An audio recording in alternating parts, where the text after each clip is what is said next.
तो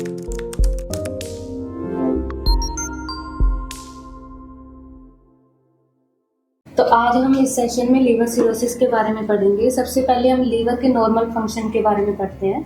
तो लीवर हमारे प्रोटीन सिंथेसिस में, ब्लड डिटॉक्सिफिकेशन में और मेटाबॉलिज्म में हेल्प करता है, और इसके अलावा और भी इम्यूनिटी बूस्टिंग में भी हेल्प करता है। और लीवर सिरोसिस की कंडीशन के बारे में अगर पढ़े तो अगर कोई बहुत ज़्यादा ऑयली, स्पाइसी, अल्कोहल इंटेक है, या आजकल जो पिज़्ज़ा, बर्गर ऐसी चीज़ें बहुत एक्सेसिव इंटेक हो रहा है उनका, तो उसकी वजह से क्या है, लीवर के ऊपर सबसे पहले फैटी लीवर की कंडीशन आती है, जिसमें लीवर के ऊपर नोड्यूल्स बनने लगते हैं। जैसा हम जानते हैं कि लीवर में रीजनरेशन की पावर होती है, तो अगर उस पर कोई भी डैमेज हुआ है तो उसके हिपेटोसाइट्स है वो दोबारा से रीजनरेट करते हैं खुद को। तो इस रीजनरेशन में लीवर का जो नॉर्मल फंक्शन है वो लॉस होता है। तो वो अगर बार बार वही चीज़ें हम खाते रहेंगे अपने डाइट में, लाइफस्टाइल में, तो वो चीज़ें दोबारा हिपेटोसाइट्स हैं वो अच्छे से रीजनरेट नहीं होते, जिसकी वजह से नोड्यूल फॉर्मेशन होती है। और लॉन्ग कंडीशन में जब ये होता है तो उसमें स्कारिंग बनने लग जाती है। तो वो प्रोलॉन्ग कंडीशन में, जैसे फैटी लीवर हुआ, फाइब्रोसिस हुआ, उसके बाद भी अगर हम वैसी डाइट या लाइफस्टाइल रख रहे हैं तो वो अल्टीमेटली स्कार फॉर्मेशन होती है और लीवर सिरोसिस को होता है।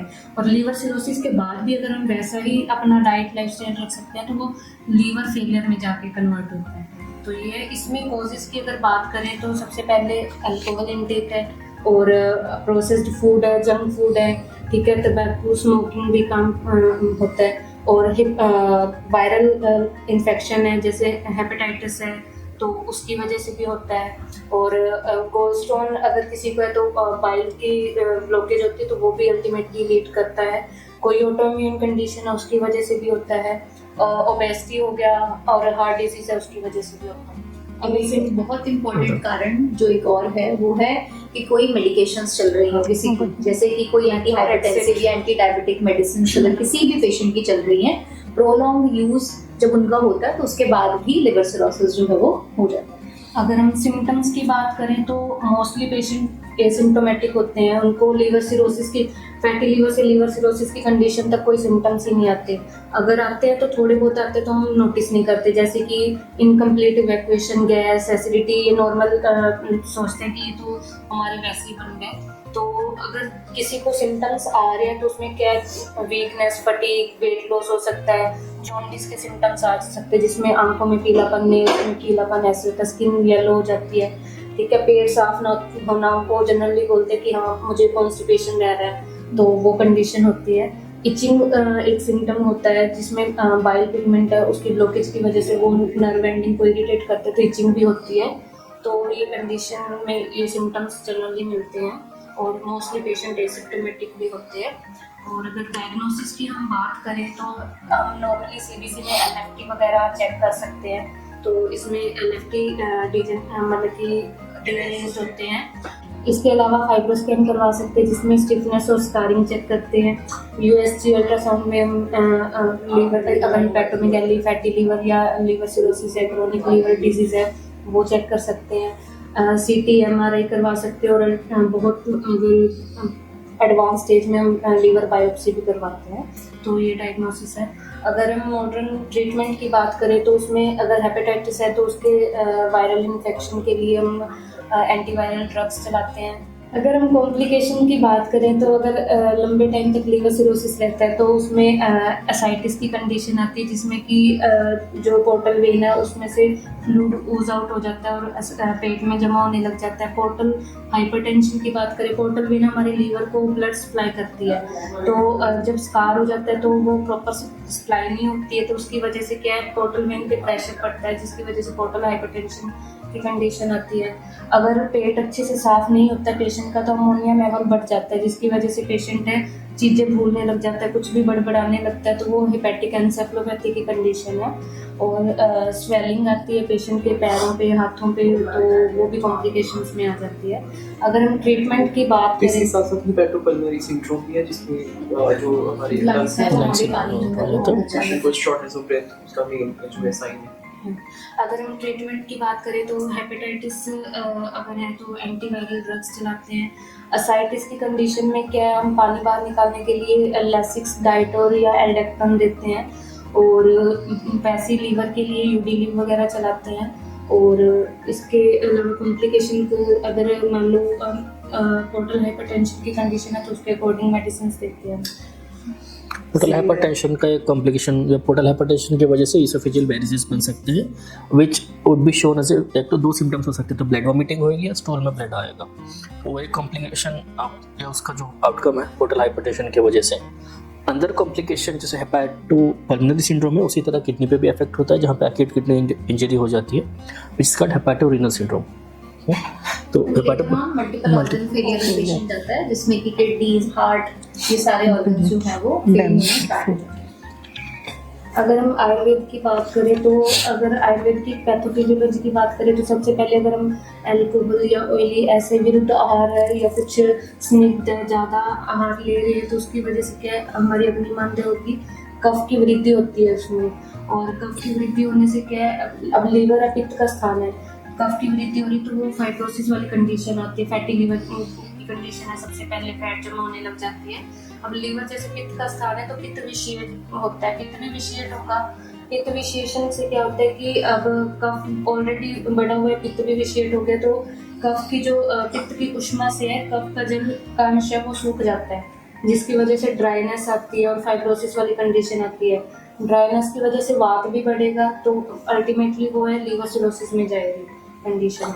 और बात अगर फिर भी फर्दर हम वही आहार विहार ले रहे हैं तो सिरोसिस से वो लीवर फेलियर में जाता है। और लीवर फेलियर के सिरोसिस और लीवर फेलियर में जो भी हमारी कॉम्प्लिकेशंस आती हैं वो इस कंडीशन में आती हैं। तो अगर लीवर फेलियर के बाद जैसे कि सर ने बताया फर्दर कॉम्प्लिकेशन है, ऑर्गन डैमेज होते हैं तो वो उस कंडीशन तो जैसे बात बढ़ता है तो लास्ट में तो हमें जो है मसल वेस्टिंग देखने को मिलती है, पेशेंट सूख जाती है लेकिन आप पेट बढ़ा होता है लेकिन बाकी का सारा जो बॉडी में सूख जाती है वो वात का लक्षण। और जैसे इसमें लिवर का साइज की एनाटॉमिकल चेंजेस भी होते हैं, लिवर का साइज भी कम होता है तो वो बात की प्रेडोमिनेंसी करते हैं। और अगर हम डाइट की बात करें तो सबसे पहले तो कॉम्प्लिकेशंस को भी ध्यान में रखना है। तो सबसे पहले हमें बाहर का तो बिल्कुल टोटली बंद करना पड़ेगा, प्रोसेस जो ऑयली फूड या स्निग्ध आहार या जो भी है।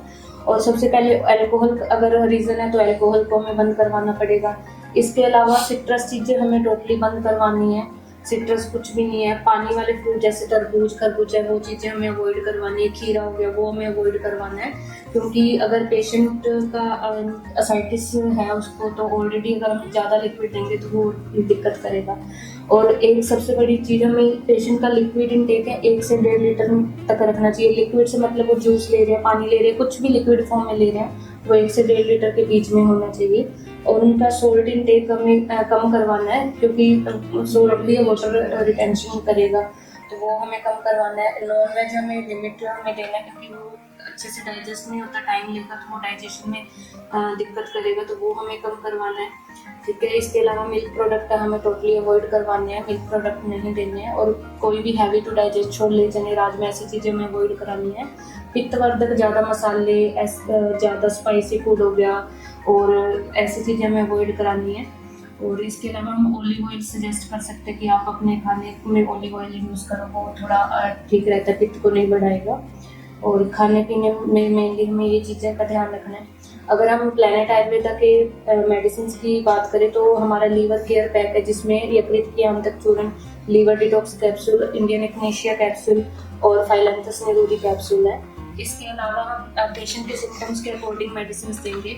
जैसे मान लो असाइटिस है तो हमारे पास कॉन्ट्रेक्स टैबलेट्स है, जलोद्रारियस है, हम पुनर्नवा मंडूर है, चौथारी मंडूर है, कैप्सूल्स है तो ये दे सकते हैं।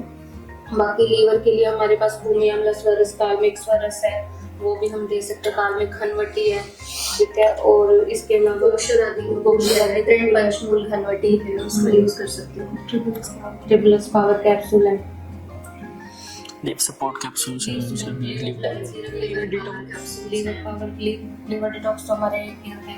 यकृत बिहारी लो, यकृत बिहारी लो हमारे पास यकृत की अंतक कैप्सूल फॉर्म में भी है। हाँ, उसका आरोग्यवर्धनी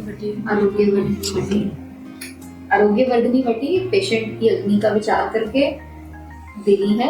ठीक है, ताकि उसकी बॉडी उसका जो इफेक्ट है वो अच्छे से ले भी पाए, मतलब उसका एब्जॉर्प्शन अगर बॉडी में अच्छा होगा तो you will get the maximum results. बाकी अगर पेशेंट को बहुत ज़्यादा हार्ड स्टूल आ रहा है या स्टूल पास नहीं हो रहा तो स्वादिष्ट विरेचन चूर्ण दे सकते हैं, बस उसमें हमें ध्यान रखना है पेशेंट डायबिटिक ना हो, क्योंकि उसमें मिश्री ऐड है तो वो हम दे सकते हैं। कोलोसॉफ कैप्सूल्स कुट की कैप्सूल्स है हमारे पास। तो इस जो लिवर केयर पैक है उसमें जितनी भी हर्ब्स हैं वो सब पित्त विरेचक हर्ब्स हैं जो बॉडी से पित्त का विरेचन करती हैं, जो बड़ा हुआ पित्त है उसको निकालती हैं, है ना। तो आपका मेन फोकस जो ट्रीटमेंट का होना चाहिए वो यही है कि हमें पित्त का विरेचन करना है बॉडी से, है ना। तो वो आप मेडिसिन के थ्रू करो, ठीक है। और पेशेंट की एक जनरल होती है कि जब मेडिसिन स्टार्ट करते हैं तो वो बोलते हैं जी हमें तो लूज मोशन हो गई, तो वो कुछ ऐसी मेडिसिन ले लेता है। तो बेटर है क्योंकि पित्त का विरेचन हम स्टूल्स के थ्रू कर रहे हैं तो वो नॉर्मल है कि हाँ आप उनके स्टूल फ्रिक्वेंसी थोड़ी सी बढ़ जाती है। और अगर पेशेंट को बहुत ज्यादा प्रॉब्लम हो रही है कि कोई पेशेंट 8-10 बार मोशन जा रहा है तो हम मेडिसिन के डोज को थोड़ा सा कम कर सकते हैं ताकि पेशेंट को इतनी दिक्कत ना हो, बिकॉज डिहाइड्रेशन भी हो सकती है ना। अगर आप बहुत पेशेंट बार बार स्टूल मतलब जा रहा है तो उसमें आपको वो भी हो जाएगा, डिहाइड्रेशन भी हो जाएगी। तो उस कंडीशन में आप मेडिसिन का डोज थोड़ा कम कर सकते हो एंड लेटर ऑन जब बॉडी उसके लिए पूरा डिटॉक्स हो जाए तो फिर हम उनको जो मेडिसिन हैं वो दे सकते हैं। जनरली उस कंडीशन में हमें लूज मोशन को मतलब के लिए कोई मेडिसिन नहीं लेनी चाहिए। हाँ, लूज मोशंस रोकने नहीं चाहिए बिकॉज हमें विरेचन ही कराना है। एंड लिवर सिरोसिस के पेशेंट में सबसे मोस्ट इंपॉर्टेंट जो कंप्लेंट होती है वो कॉन्स्टिपेशन की होती है, और जो हेपेटिक एन्सेफेलोपैथी है, जब अमोनिया भी बढ़ता है तब भी पेशेंट को प्रोलॉन्ग कॉन्स्टिपेशन होता है ना। तो हमारा मेन थॉट, अगर किसी पेशेंट को ऐसा हो रहा है कि भाई पेशेंट हफ्ते भर से मोशन पास में, कई बार ऐसे पेशेंट्स आते हैं जो बोलते हैं 3-3, 4-4 दिन से हमारा मोशन ही नहीं पास हुआ है ना, तो उसमें हम इच्छा भेदी रस को यूज कर सकते हैं। उसको डायरिया और कॉन्स्टिपेशन दोनों कंडीशंस में दिया जाता है, लेकिन उसको बहुत केयरफुली और बहुत कम टाइम के लिए आप दे सकते हो, जैसे 1-2 दिन के लिए। और जब पेशेंट का मोशन जो है वो क्लियर हो जाए, बिकॉज उसका जो इफेक्ट है वो इमीडिएट आता है, ठीक है, तो उसका यूज भी आप कर सकते हो, लेकिन बहुत केयरफुली और बहुत युक्ति से उसका यूज जो है वो करना। और अगर पेशेंट डेली बेसिस पे इनकम्प्लीट इवैक्यूएशन का बोलता है तो हमारा कुमारी साग भी है, अदरवाइज होममेड हम एलोवेरा जूस है उसको ग्राइंड करके भी वो बोलेंगे तो उससे भी है।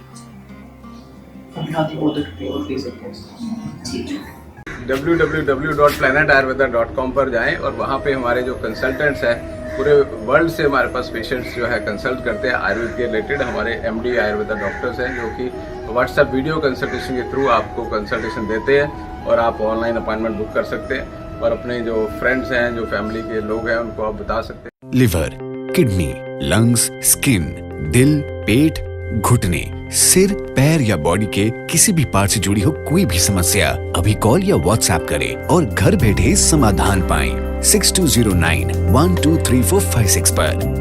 हाँ जी, अब सब बीमारियों का इलाज है बहुत आसान। आपकी सेहत से जुड़ी हर समस्या का समाधान मिल रहा है घर बैठे। अब आप दुनिया के किसी भी कोने से टॉप प्लैनेट आयुर्वेदा एक्सपर्ट से ऑनलाइन बात करें, परामर्श लें और दवा की भी करवाएं होम डिलीवरी। हेल्थ प्रॉब्लम्स कोई भी हो, सोल्यूशन सिर्फ एक, www.planetayurveda.com। पूरे प्लैनेट की सेहत का नंबर 1 साथी।